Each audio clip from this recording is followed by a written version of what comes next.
Magandang hapon. Tara, merienda na.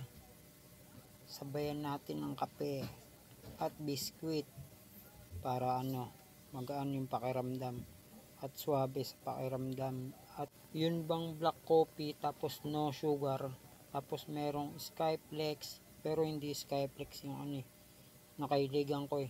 Bumibili ako ng 2 pirasong pan de queso. Solve na talaga yun. Mabigat kasi sa tiyan yun eh. Tapos tumitingin ka sa simpleng view sa lugar nyo.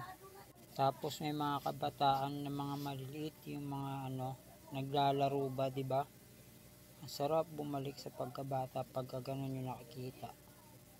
Walang iniisip na problema, yung puro laro lang talaga, tapos nagkakatuwaan. Pag naisip mo na lang yung mga kabataan mo rin bigla ka na lang matutuwa. Yung bang ano bang pakiramdam ng pagkabata mo dati? Si Boss Braille pala yun, yung bata na yan. Makulit. Diba yung ganun? Konsi sa sa ilong mo yung sipon mo, tapos may mga kulangot-kulangot, tapos wala kang short. Ganun yung mo childhood mo dati. Syempre matutuwa ka na lang. Diba? Ganun din yung mga kabataan ngayon. Syempre, maaalala mo lahat ng mga kabataan mo. Matutuwa ka talaga. Wala kang problema.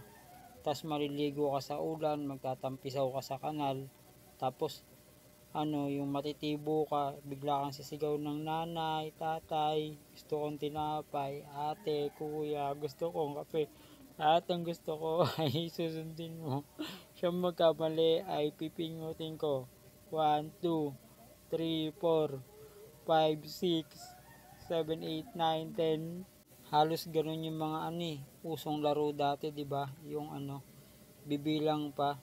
Tapos meron pang tago-ampong, magbibilang na hanggang 10. Tapos bigla ka na lang rin yung sabihin na save.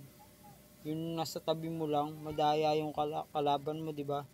Tapos pag naburot ka, asarin ka, yung mayroon bang samang bully, pagtutulungan ka ng mga kalaban mo, asarin na burot, syempre mapipikong ka, tapos hindi ka makakaganti, di ba? Iiyak ka, hindi mo alam yung gagawin mo. Dadampot ka na lang ng bato para babatuhin mo sila Tapos hindi mo matatamaan, gagawin mo maglulumpasay ka para balikan ka ng kalaban mo. Sabihin, sorry na, ba't inaaway ka nila? Pero pati yung bumalik sa'yo, inaaway ka rin naman. Parang yung aasarin ka lalo, di ba? Pangit ng ganun, nakakabwisit. Maraming salamat.